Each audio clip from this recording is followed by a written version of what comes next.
Hello दोस्तों, आपका math की क्लास में स्वागत है। आप लोग अच्छे होंगे, मस्त होंगे, बढ़िया होंगे। आज फिर हमारे चैनल में जुड़ जाएं। जो अभी तक हमारे चैनल को लाइक नहीं किए और सब्सक्राइब नहीं किए, ज़रूर से लाइक कर दें और साथ में सब्सक्राइब भी करना है।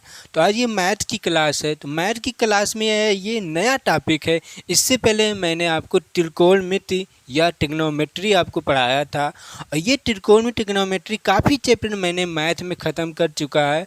वो आपको प्ले लिस्ट में जाकर वहाँ से चैप्टर वाइज वीडियो कर सकते हैं, बात समझ में ना।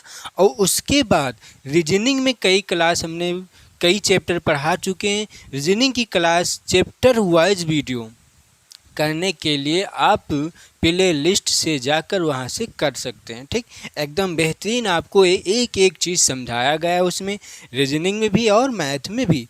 तो आज ये मैथ का नया टॉपिक है। तो नया टॉपिक क्या है?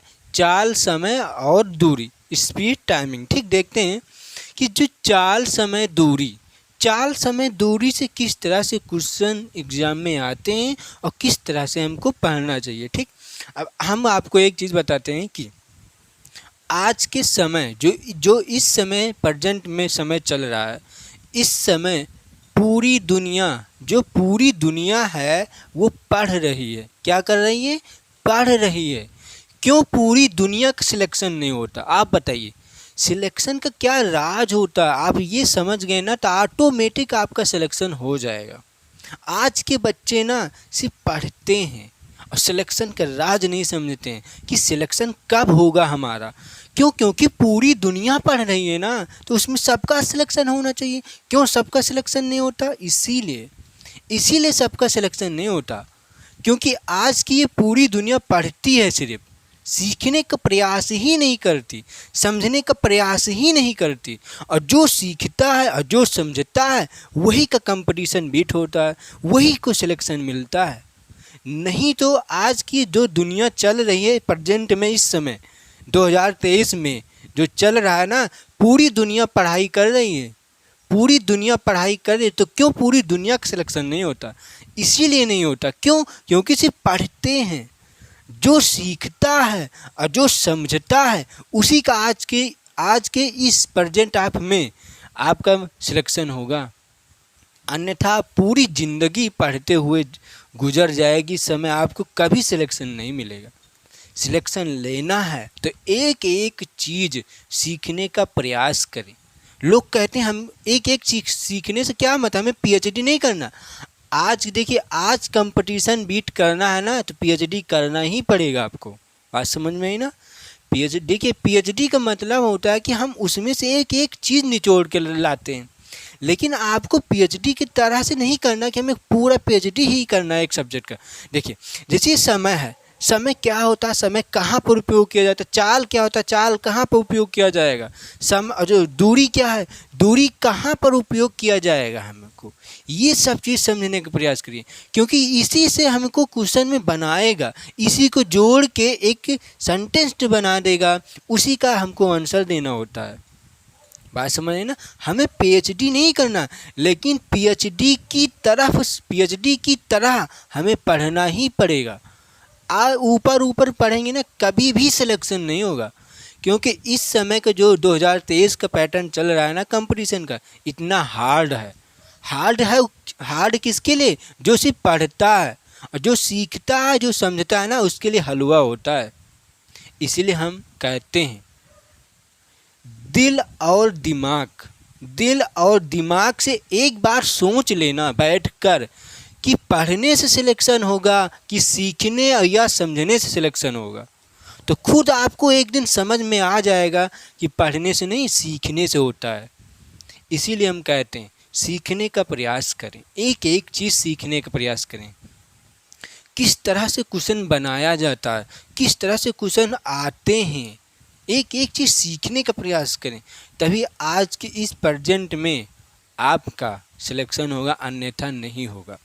ठीक, तो आप लोग सीखने का प्रयास करें, क्योंकि हमारे चैनल में आपको सिखाया जाता है, पढ़ाया नहीं जाता है। हमको पढ़ाना होता तो मैं डायरेक्ट क्वेश्चन लाता, क्वेश्चन का आंसर तुरंत दे देता। क्यों? क्योंकि आज के बच्चे क्या चाहते हैं, टीचर से। आज के बच्चे टीचर से क्या चाहते हैं?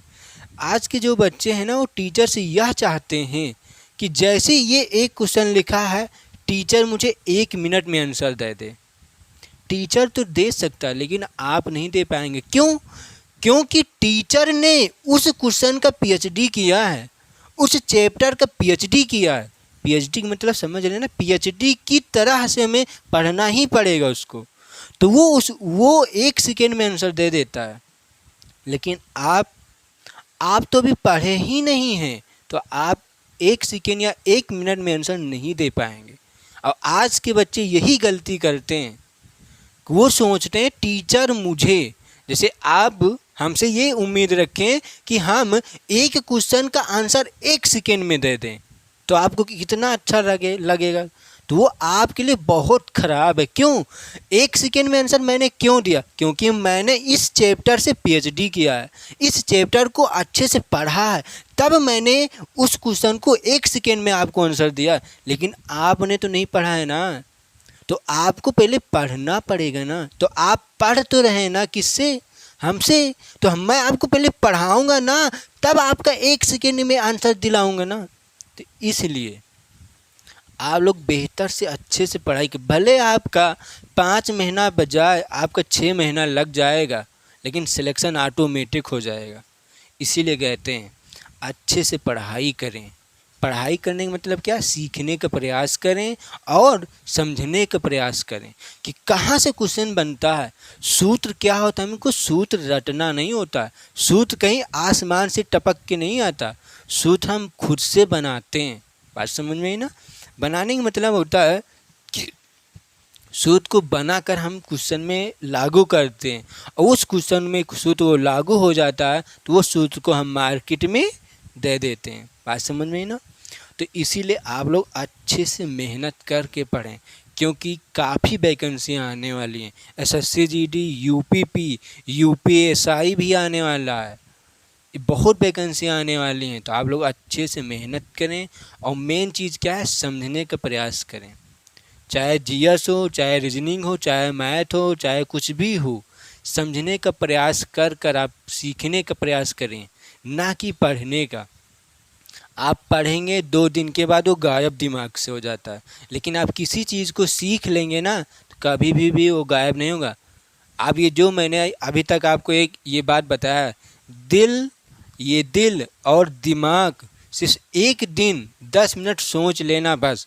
ये जो मैंने बात बताई सही है कि गलत? सही होना तो कमेंट करना अच्छे से, और गलत होना तो आप कमेंट मत करना। बात समझे ना? दिल और दिमाग से सोचना कि सीखने पर और समझने पर सिलेक्शन होगा कि पढ़ने पर सिलेक्शन होगा। ये सही है तो अच्छे से अच्छा बढ़िया कमेंट करना, गलत है तो कमेंट मत करना। ठीक? तो देखते हैं आप समय, चाल, समय और दूरी। इससे पहले हमने आपको त्रिकोणमिति, ट्रिग्नोमेट्री आपको क्लास हो चुकी है, ये चैप्टर ख़त्म भी हो चुका है। ठीक? काफ़ी चैप्टर मैंने मैथ में, रीजनिंग में पढ़ाया है, वो आपको प्ले लिस्ट से जाकर वहाँ से चैप्टर वाइज वीडियो आप पढ़ सकते हैं। एकदम बेहतरीन से पढ़ाया गया है। ठीक? एक एक चीज़ आपको बताया गया है, ना कि पढ़ाया जाता है, यहाँ पर सिखाने का प्रयास किया जाता है। समझ आए ना? समझाने का प्रयास किया जाता है, क्योंकि मुझे तो पता ही है ना, मैं तो इसका 1 मिनट में 1 सेकेंड में आंसर दे सकता हूँ, लेकिन आप नहीं दे पाएंगे। इसीलिए आज बच्चों का सिलेक्शन नहीं होता, 1-1, 5-5, 2-2 नंबर से रुक जाता है। इसीलिए बात समझ नहीं ना? तो देखते हैं, क्वेश्चन को लगाते हैं, समझते हैं पहले क्या चीज़ होता है। ठीक? चाल, समय, दूरी से हम क्वेश्चन है हमारा। ठीक? देखते हैं चाल बराबर ये क्या दिया गया है, ये क्या लिखा है आपका चाल। ठीक? पहले हम सूत्र देख लेते हैं, सूत्र क्या होता है, कैसे निकालना है। ठीक? चाल बराबर दूरी बटा समय। इसी एक सूत्र से हम 2 सूत्र ज्ञात कर सकते हैं। चाल बराबर दूरी बटा समय, और समय बराबर दूरी बटा चाल, और दूरी बराबर चाल गुणे समय। ठीक? पहला सूत्र, दूसरा सूत्र, तीसरा सूत्र, ये सूत्र आपको याद होना चाहिए, तभी आप इसमें क्वेश्चन कर सकते हैं। ठीक? उसके बाद आगे देखते हैं, चौथा है 1 किलोमीटर प्रति घंटा बराबर 5/18 मीटर प्रति सेकेंड है। इसका मतलब समझ रहे हैं ना। देखिए, जैसे कोई मीटर या किसमें किलोमीटर में दिया गया है, कोई संख्या या कुछ भी यूनिट किलोमीटर प्रति घंटा में दिया गया है और हमें मीटर प्रति सेकेंड में चेंज करना है, तो 5/18 से उस संख्या में गुणा कर देना। ठीक, जैसे हम आपको क्वेश्चन बताते हैं, यहीं पर देखिए छोटा सा, जैसे लिखा है 50, क्या है ये, 50 किलोमीटर प्रति घंटा की चाल से ये जा रहा है। ठीक, 50 किलोमीटर प्रति घंटा की चाल से जा रहा है, लेकिन यूनिट हमें मीटर प्रति सेकेंड में लाना है। किसमें? मीटर प्रति सेकेंड में चेंज करना है। ये क्या है? किलोमीटर प्रति हावर्स। ठीक, किलोमीटर ये क्या है? मीटर है। ठीक, एम, के एम और इसके बाद एच। किलोमीटर प्रति घंटा ये दिया गया है। 50 किलोमीटर प्रति घंटा की चाल से हम जा रहे हैं, उसको हमें मीटर प्रति सेकेंड में चेंज करना है। तो क्या करेंगे हम? इसी 50 में इसी 5/18 से हम गुणा कर देंगे बस।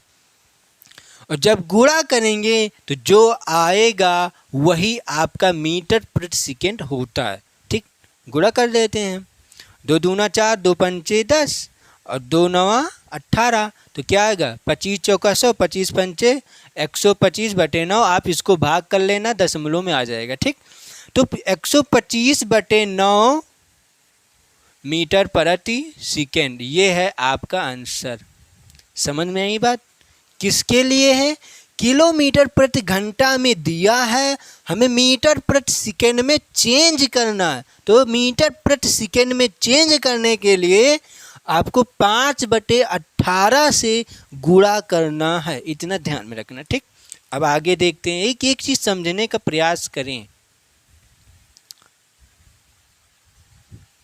थोड़ा सा जगह है नहीं है तो, लेकिन आपको छोटा छोटा सा समझा देते हैं। ठीक, उसके बाद 5वां सूत्र है। 5वां क्या दिया गया है? 1 मीटर प्रति सेकेंड में दिया गया है कि 1 मीटर प्रति सेकेंड में कोई कुछ दिया गया, उसको किलोमीटर प्रति घंटा में हमको अब चेंज करना है। तो क्या करेंगे? ध्यान से देखिए। मान लेते हैं 10 मीटर प्रति सेकेंड दिया गया है। 10 मीटर प्रति सेकेंड की चाल से वो जा रहा है। समझ लेते हैं, 10 मीटर प्रति सेकेंड की चाल से वो जा रहा है। हमें इसको किलोमीटर प्रति घंटा में अब चेंज करना है। यूनिट चेंज कर देना। यूनिट का मतलब समझने, जात होती है। इसकी ये जात है और इसका एक जात होता है। जैसे हमारा जात क्या है? कुछ भी हो सकता है। ठीक, वैसे भी इसका भी जात होती है। 10 मीटर प्रति सेकेंड ये दिया गया है, इसको मुझे चेंज करना है किलोमीटर प्रति घंटा में। तो क्या करेंगे हम? ध्यान देखना। तो ये 10 मीटर है, तो इसको चेंज करेंगे किलोमीटर प्रति घंटा में। चेंज करने के लिए 18/5 से हम क्या कर देंगे? गुणा। तो किस में आ जाएगा? किलोमीटर प्रति घंटा में। तो इसको काट देते हैं। 5 एकम 5, 5 दूनी 10 और 18 दूना 36 किलोमीटर घंटा। बात समझ में आई ना? 36 किलोमीटर घंटा आपको 10 मीटर प्रति सेकेंड को चेंज करेंगे तब आएगा। समझ में आई ना? ये क्या है? मीटर प्रति सेकेंड है, इसको हमको किलोमीटर प्रति घंटा में चेंज करना। तो 18/5 से गुणा और मीटर प्रति सेकेंड में चेंज करना है तो 5/18 से गुणा। बात समझ में आई ना? मीटर प्रति सेकेंड को चेंज करना है तो 5/18 और किलोमीटर घंटा में चेंज करना है तो 18/5 से गुणा करना होता है। ठीक, समझ आई ना बात? अब आगे देखते हैं, इसको मिटाते हैं। एक एक चीज समझने का प्रयास करिए। ठीक, ये 5वां सूत्र है। अब हम 6ठा सूत्र देखते हैं क्या होता है। एक व्यक्ति या वस्तु द्वारा, ध्यान से देखना, एक व्यक्ति है या तो एक वस्तु है, द्वारा किसी दूरी के किसी दूरी के, ये आपका क्या है, के दो बराबर भागों को तय करने के लिए चाल क्रमशः x और y है तो औसत चाल क्या होगा। समझ में आ रही ना बात, क्या कह रहा है यहाँ पर, समझिए आप। ये क्या कह रहा है, एक व्यक्ति या कुछ भी वस्तु हो सकता है ना, जैसे मैंने एक वस्तु को इतने प्रति सेकेंड की चाल से उसको फेंक दिया, और लेकिन कहाँ को फेंका, कैसे, मान लेते हैं यहाँ बॉल रखी है, बॉल गेंद जो है आपका यहाँ पर रखा है, इसको मैंने एक पैर से मार दिया, और इसको कहाँ पर जाना है, यहाँ से यहाँ तक जाएगा, और ये 10 मीटर की दूरी तक जाना है, बस ऐसा ही मानना है। तो मान लेते एक ही सामान से जाएगी ना, तो जहाँ तक ढनगट जाएगी और यहीं पर आकर ये रुक जाएगी, तो 10 मीटर जाएगी। तो वस्तु भी हो सकता है ना, और व्यक्ति भी हो सकता है, बात समझ रहे ना। तो एक वस्तु है, अब ये क्या कह रहा था, एक व्यक्ति या वस्तु द्वारा किसी दूरी के दो बराबर, तो मान लेते एक ये, दूसरा ये भी आ जाएगा, दोनों का सेम दूरी 10 ही मीटर है। समझ में आई ना बात, दोनों का दूरी 10 ही मीटर है, 10 मीटर ये 10 मीटर ये भी है। अब आगे देखते हैं, दोनों बराबर भागों को, दूरी सेम है, ये भी ध्यान में रखना, दूरी 10 मीटर ये भी है और दूरी 10 मीटर ये भी है। दूरी बराबर भागों को तय करने के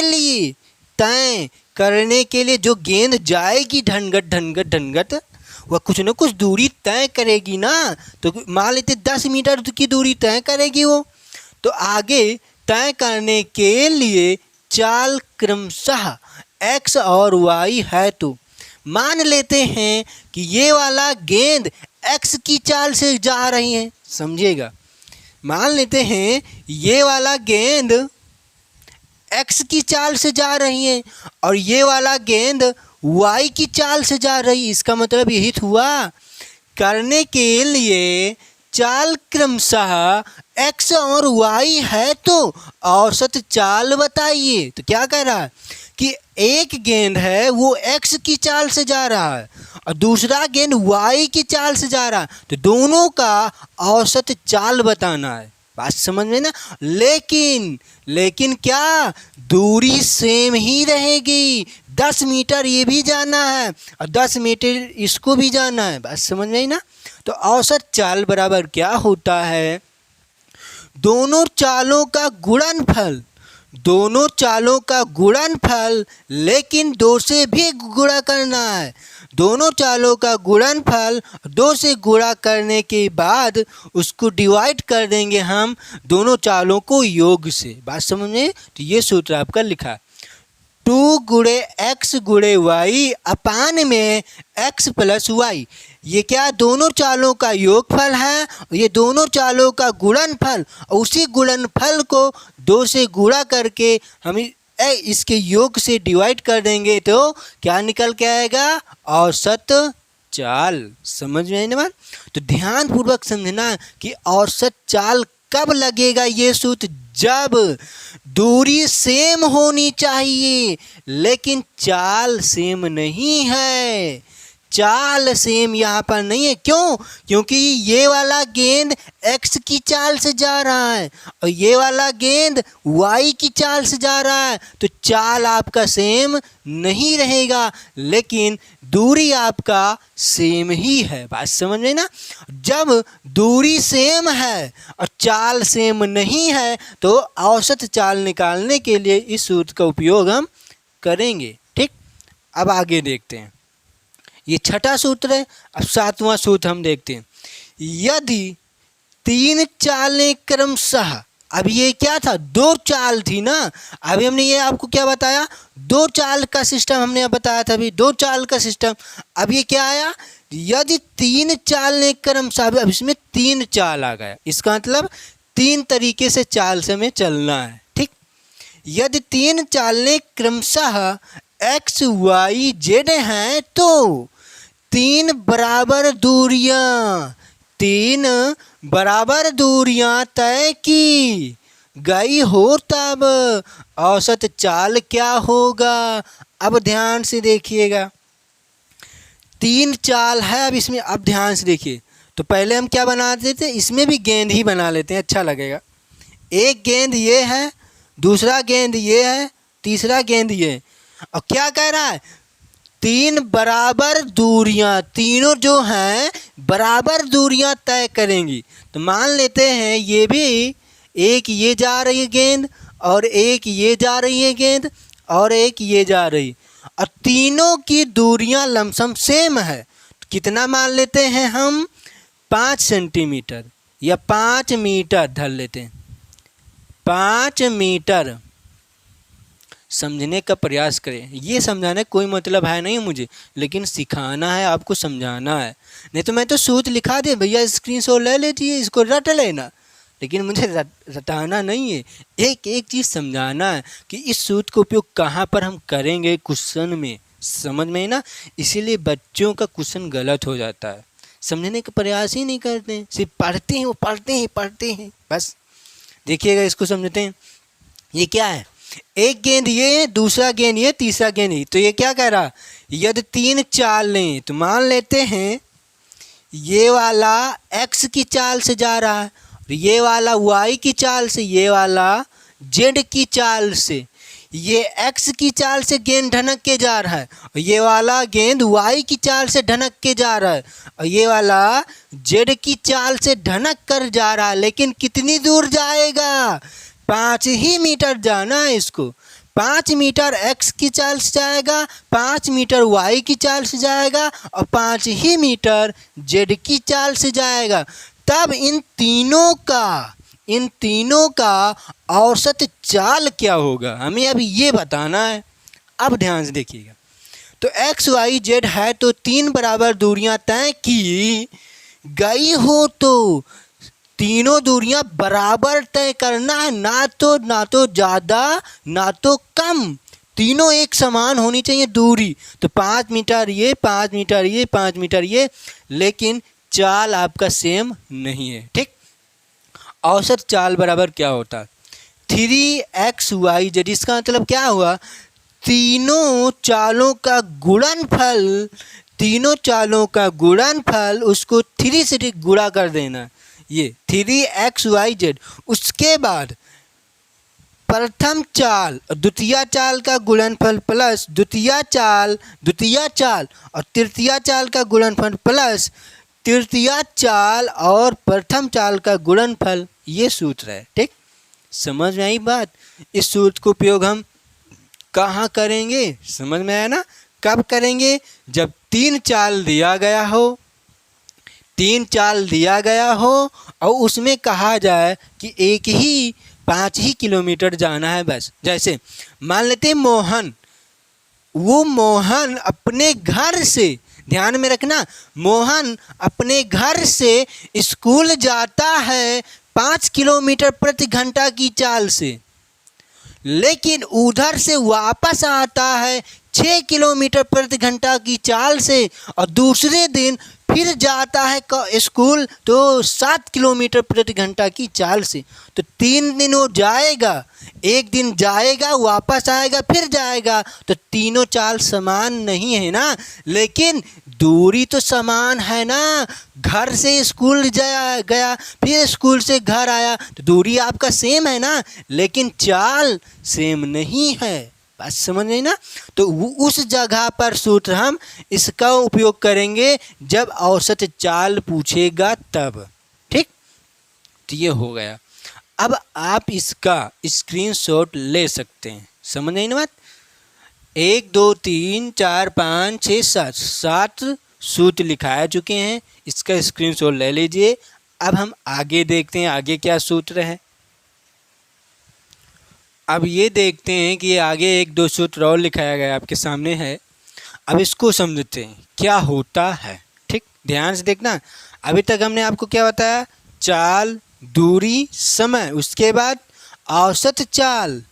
और औसत चाल कब, जब दो वस्तु चलता है उसके बाद या तो दो व्यक्ति जाएगा तो औसत चाल, उसके बाद तीसरा क्या था, या तो तीन व्यक्ति जाएंगे या तो तीन वस्तु चलेंगे। बात समझ आई ना।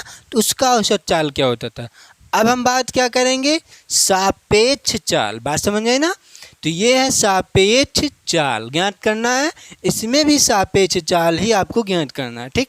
लेकिन कब ज्ञात करना, कैसे ज्ञात करना है, समझते हैं। देखते हैं हम इसको। क्या है, यदि दो व्यक्ति, ध्यान में रखना है, यदि दो व्यक्ति या वस्तु, व्यक्ति भी हो सकता है वस्तु भी हो सकता है, ठीक, एक ही समय जैसे मान लेते हैं हमको यहाँ से लखनऊ जाना है, आज 10 बजे जाना है तो 10 ही बजे हम भी जाएंगे, 10 बजे वो भी जाएंगे। बात समझ आई ना बात।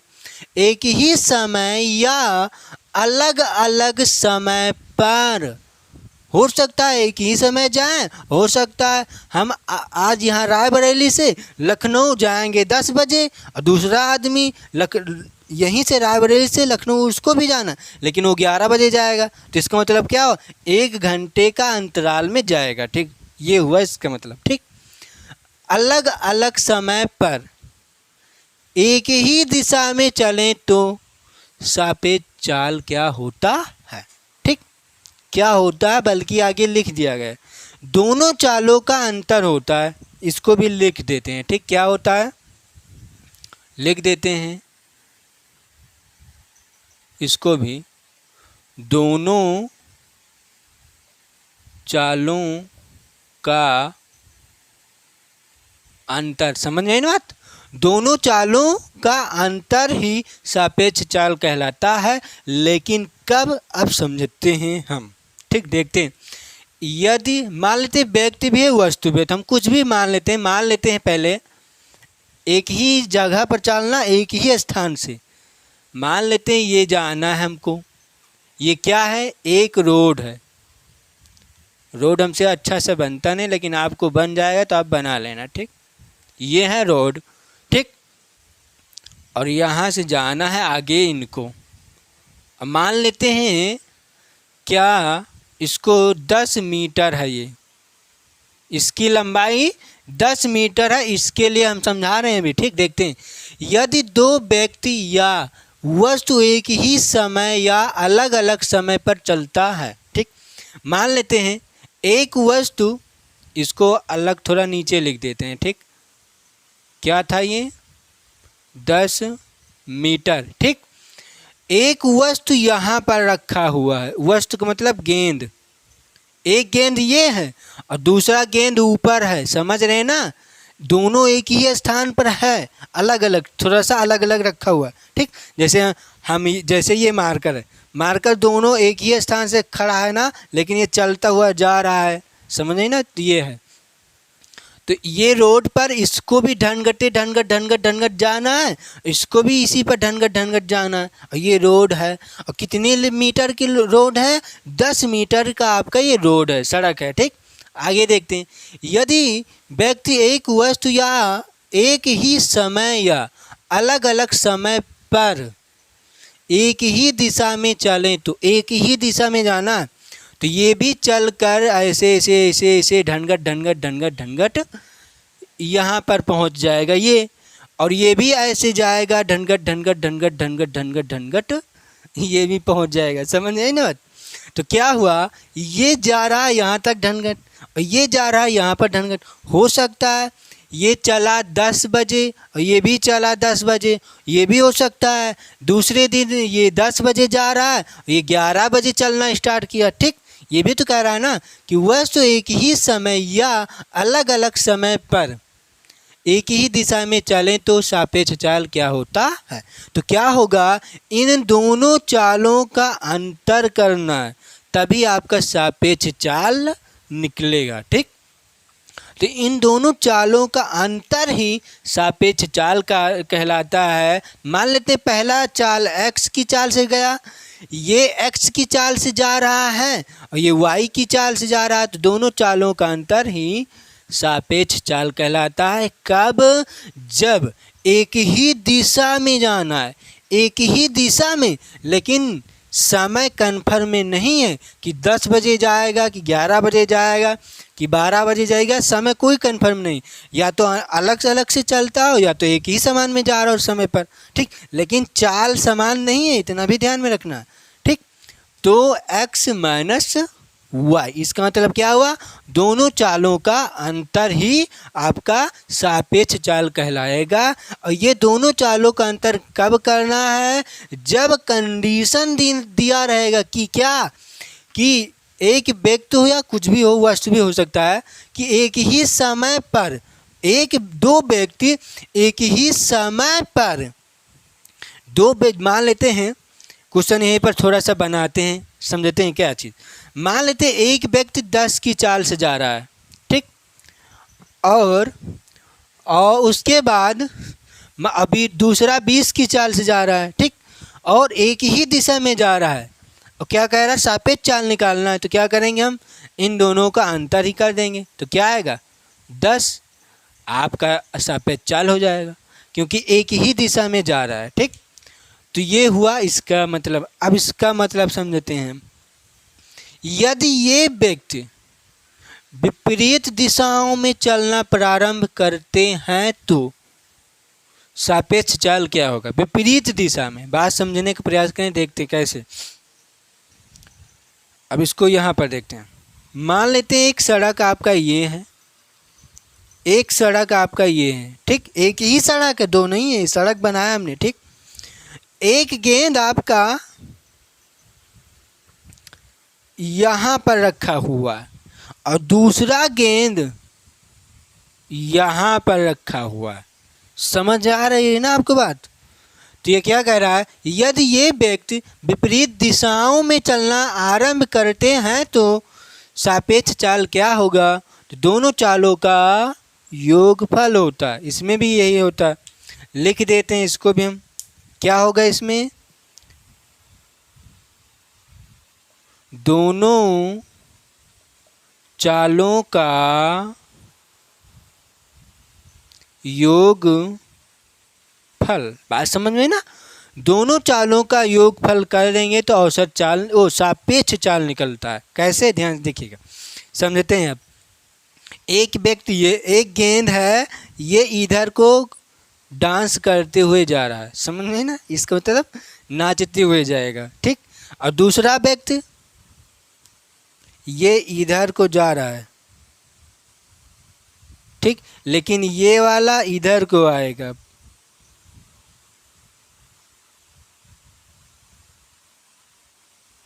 क्या कह रहा था, यदि ये व्यक्ति विपरीत दिशा में चलना आरंभ करते हैं, मान लेते हैं एक व्यक्ति यहाँ पर खड़ा है, एक गेंद यहाँ पर, एक गेंद यहाँ पर है, या व्यक्ति भी कह सकते, कोई दिक्कत नहीं।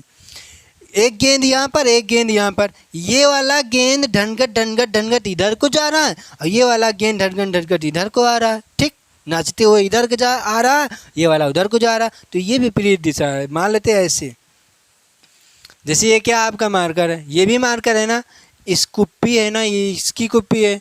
मान लेते दोनों यहाँ पर खड़े हैं, यहीं पर खड़े हैं, ये इधर को जा रहा है, देखते हैं, जैसे ये है, ये नीचे को जा रहा है, ये ऊपर को जा रहा है, तो इसी को कहते हैं विपरीत दिशा। बात समझ नहीं बात। तो ये होता है विपरीत दिशा। आरंभ करते हैं तो सापेक्ष चाल क्या होगा, तो इनके चालों का योगफल ही आपका सापेक्ष चाल कहलाता है। समझ नहीं बात। तो क्या है, यदि ये व्यक्ति विपरीत दिशाओं में चलना आरंभ करते हैं तो सापेक्ष चाल क्या होता है, इसका मतलब ये हुआ, जैसे ये इधर को ढनगट जाएगा और ये इधर को जा रहा है और ये इधर को आएगा, इनके चालों का योग कर देंगे हम, तो उसी को सापेक्ष चाल कहते हैं। बात समझिए ना। अब यहाँ पर हमने क्या बताया था आपको कि एक ही दिशा में लेकिन ये जा रहा था, तो एक ही दिशा में जाएगा ऐसे ऐसे ढनगट, ये भी जाएगा ढनगट, तो इनके चालों का अंतर कर देंगे तो ये आपका सापेक्ष चाल निकलेगा। ठीक, तो लमसम मैंने आपको चाल समय दूरी से जितने तरीके से सूत्र बनते थे आपको हर तरीके से सूत्र को आपको समझाया गया है। आप लोग अच्छे से इसको सीख लेना, समझ लेना, कल से हम इसी पैटर्न पर, इसी क्वेश्चन के आधारित पर, इसी सूत्र के आधार पर हम आपको क्वेश्चन कराएंगे जो एग्ज़ाम में पूछे गए हैं। हमने अभी आपको क्या बताया? पढ़ना नहीं है, सीखना और समझने का प्रयास करें, क्योंकि पूरी दुनिया पढ़ रही है। क्यों पूरी दुनिया का सिलेक्शन नहीं होता? इसीलिए नहीं होता। और जो सीखता है और जो समझने का प्रयास करता है उसी का सिलेक्शन हो जाता है। इसीलिए, नहीं तो पूरी दुनिया हम बता रहे पढ़ रही है, इसीलिए पूरी दुनिया का सिलेक्शन नहीं होता। तो आप लोग पढ़ने का प्रयास ना करें, समझने और सीखने का प्रयास करें। अब इसका उल्टा मतलब मत निकाल लेना कि हाँ पढ़बे ना तो कैसे सीखेंगे हम। वही मतलब हुआ कि आप ऐसा पढ़ें कि उसको सीख कर पढ़ें, ना कि रट्टू विद्या पढ़ें। बात समझ में है ना? तो ये सूत्र हो चुका है। तो ये आज चाल समय दूरी का आज ये पार्ट 1 है, पहला क्लास है। तो कल आपका क्लास 2 रहेगा, आपको अच्छे से पढ़ाया जाएगा। ठीक, तो मिलते हैं कल की क्लास में। आज दोस्तों यहीं तक रखते हैं क्योंकि काफ़ी समय भी हो चुका। वीडियो आपको अच्छी लगे तो लाइक कर देना, शेयर और सब्सक्राइब कर देना, क्योंकि इतना तो बनता ही है मेहनत का।